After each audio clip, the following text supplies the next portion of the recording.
Hey everybody, welcome to Curriculum Week. I just wanted to show today the group or family subjects that we all do together. Izzy is 7 and she is halfway through her second grade year. Ari is 5 and she is halfway through, a little more than halfway through her kindergarten year. She's sort of bridging into first grade. I'll talk about that when we do individual subjects, but because they're so close in age, we are able to do a lot of subjects together. So that's what I'm going to be going over today. So the first thing I want to talk about was our science. So we're using primarily science unit studies from The Good and the Beautiful. They can be purchased off their website as PDF or just like this. You can do one at a time. And so we typically, looks like we're going to be doing about 3 units a year. This is our first year using this program. We really like it. So if you get the printed version, it comes like this. We're going to use the human body next year. So this is our second unit this year. We're doing water and our world right now.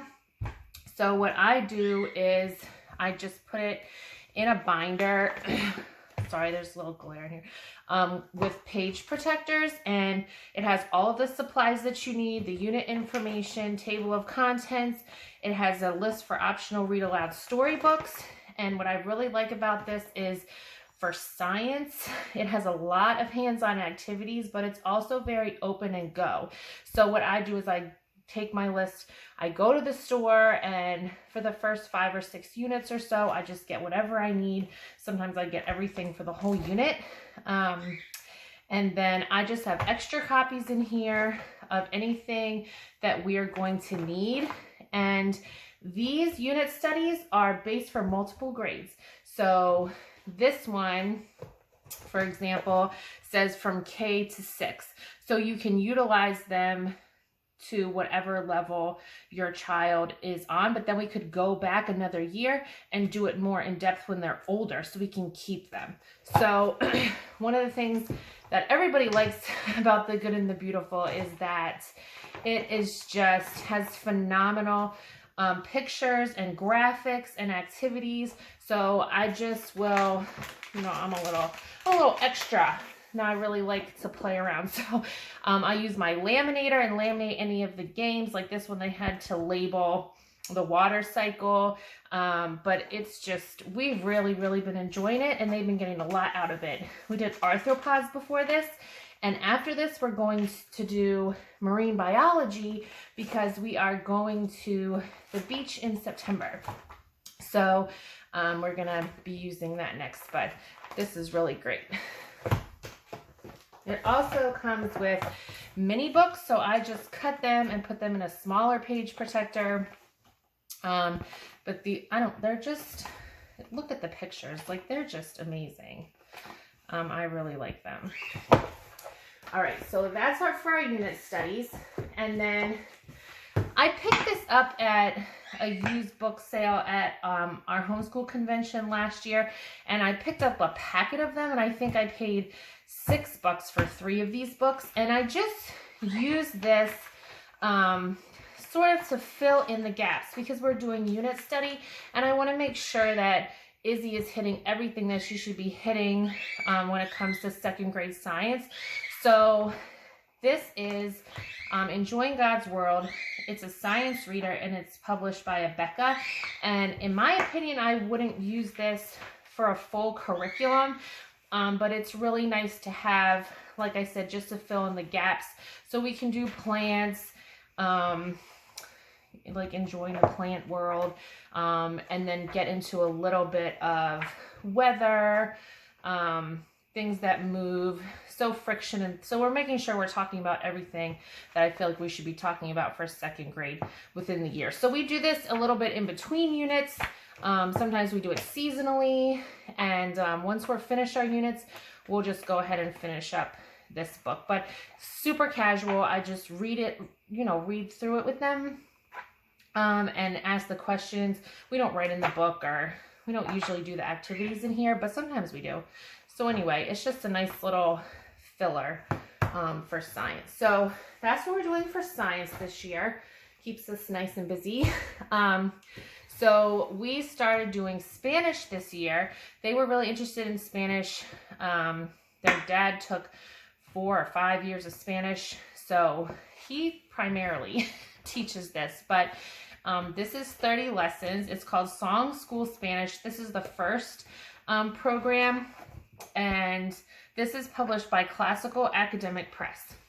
It comes with a CD, and there are more things that you can get with this program. Like they have workbooks and flashcards, and they even have a DVD, I think, that you can watch.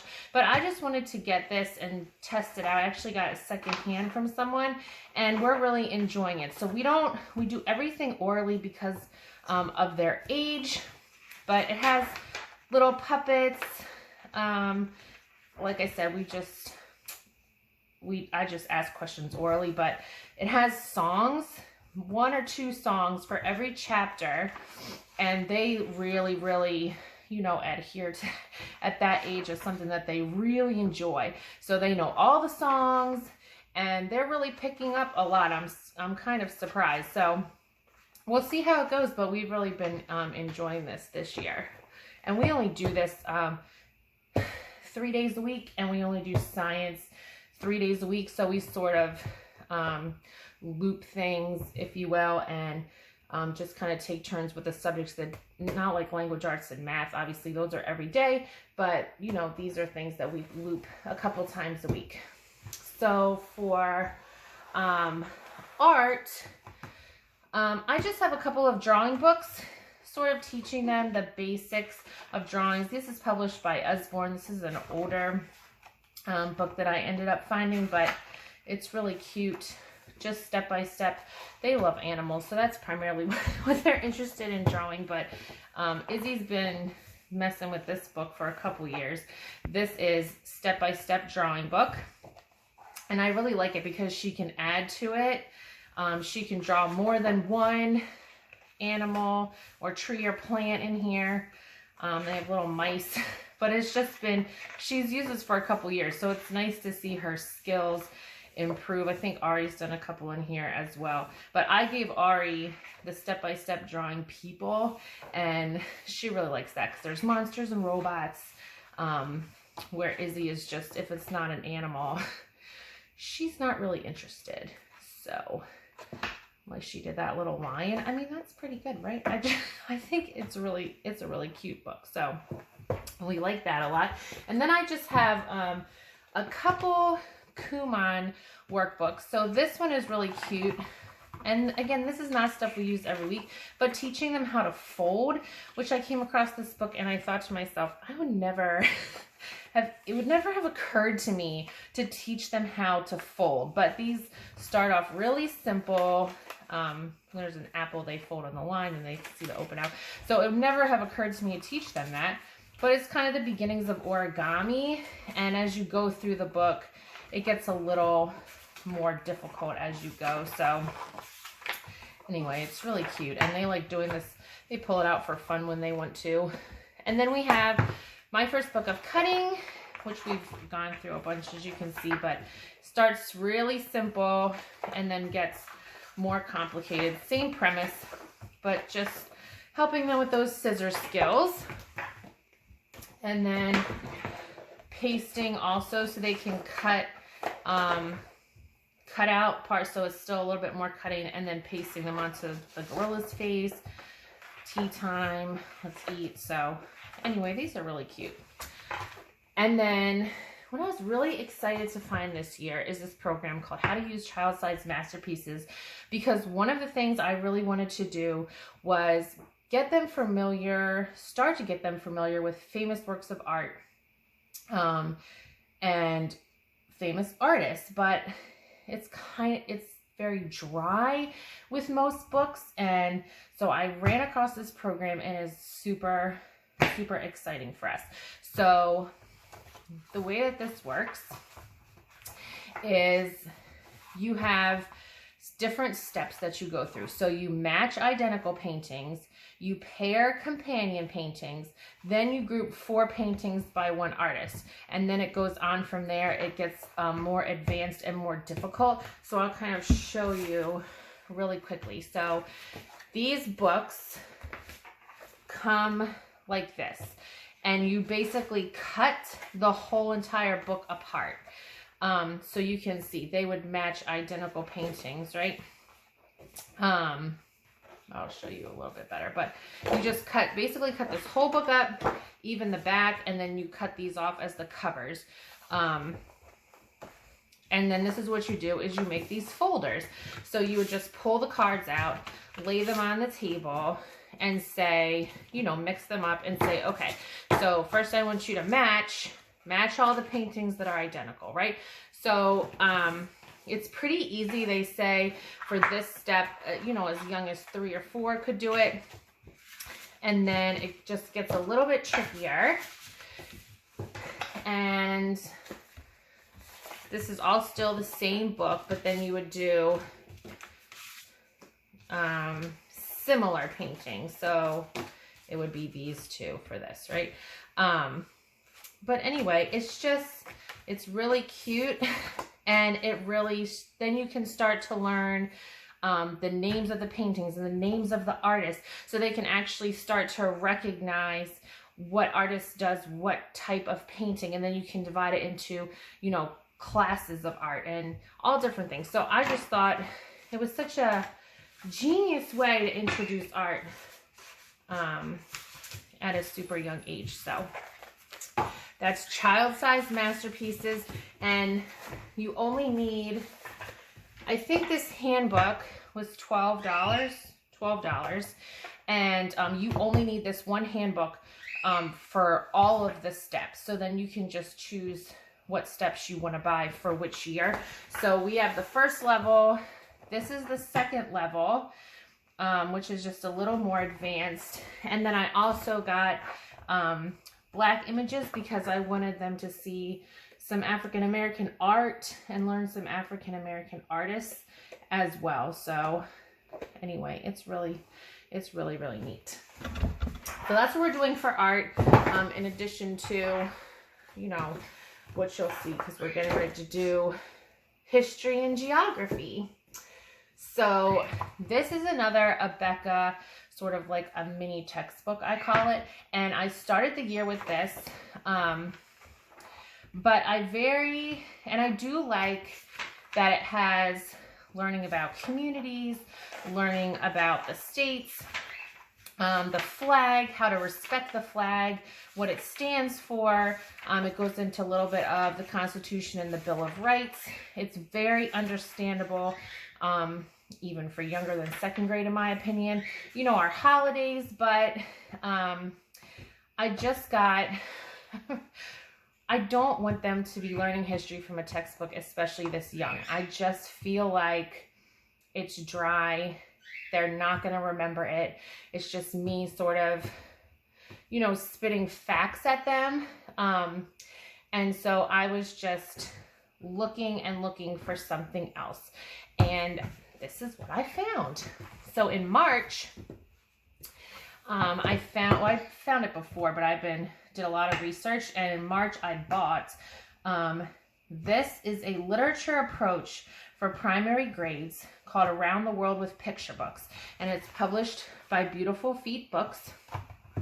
And this goes through, I'll tell you the countries here: China, Japan, Thailand, India, Antarctica, Australia, Morocco, Egypt, Tanzania, and Kenya, and Ghana. And what you get with this is the teacher guide, which in and of itself, honestly, is beautiful. It has, so let's visit China. You're going to look you're going to do passport to China. It has YouTube. It has books that come with it. I'll show you in a second. It has library connections for more books that you can get. They talk about folk tales from China, different plants like the bonsai. It has biography and history, so you can also find these books, which I just find them on YouTube, and we, do like a read aloud from YouTube. It has an art connection, so we bought a Chinese brush painting set, and we learned how to do that a little bit. They have a nature connection, so in the back they have all these animals from that country. They have the flag, they have the outline of the country that you can color, and then they have art in the back. So what some of the art would look like from that country. It's incredible. And then at the end, they have a recipe for the cuisine for that country. So anyway, it's just been so amazing. And I know it's geography, but I feel like it's also history, because it does touch on historical figures from the country, things that happened throughout time in that country. So it's just a really gentle approach to history and geography for that age group. So it comes with, this is the best. Look at this book. This is a map book. It has the world. It is huge. I don't even know if you can see it. I hope you can. So it has the world, look, all these countries. Look at all these different things. So they have buildings, they have just anything, architecture, they have famous people, they have famous plants, they have rivers, and just everything that you could ever want to see, and really kid friendly. This book alone is just beautiful. But it also comes with all of these read alouds. So they have at least 2 read alouds for every country. And I mean, they're beautiful.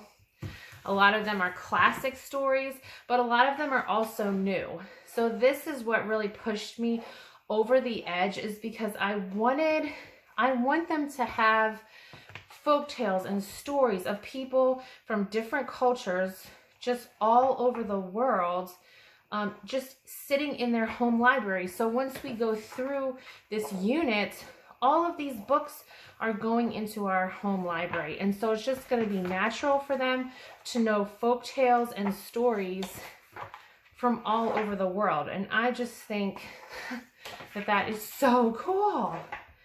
So this is probably the priciest thing that I buy, but I mean, these books are still coming. Like, look at all these books you get with this set.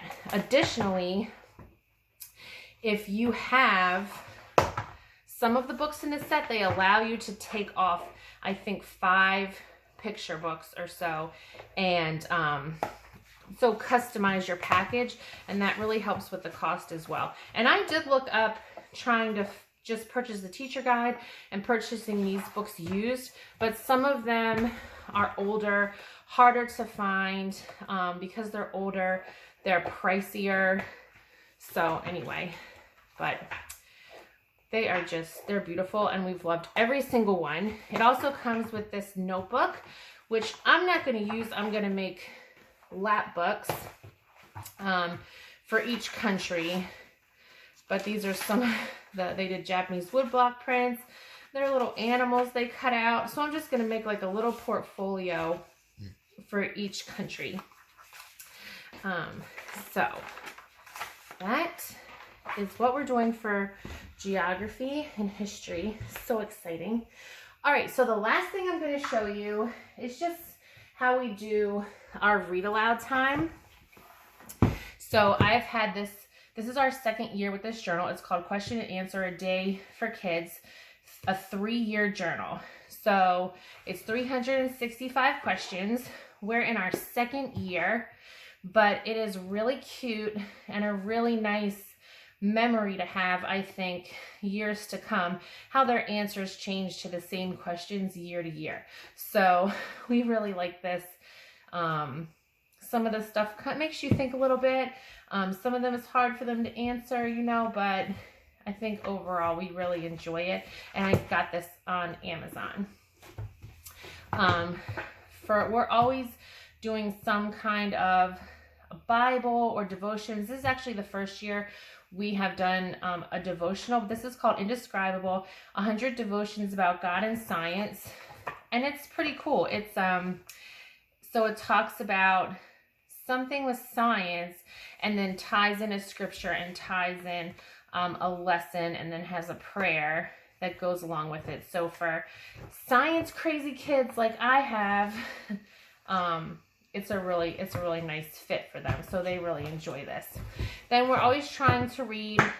We do a read aloud book together. We always have at least one going, and we're doing Misty of Chincoteague right now because Izzy's obsessed with horses. So she really likes that. And then we also always have a book of poetry, a poetry anthology for kids of some kind. It's just something that we really enjoy doing together. Something that's, I've always loved poetry, and I want them to grow up with a love of poetry as well. So this is the Random House Book of Poetry for Children, selected by Jack Preletsky, who, if you're not familiar with him, he is, I think he was the first children's poet laureate in the United States, and illustrated by Arnold LaBelle, who is a famous, he illustrated Frog and Toad, so most people are familiar with him. And yeah, so that's everything that I have for you today, but I'm going to do another video about their individual subjects together, and then we might do a couple more. We'll see. So thank you so much, and I hope you had a great time.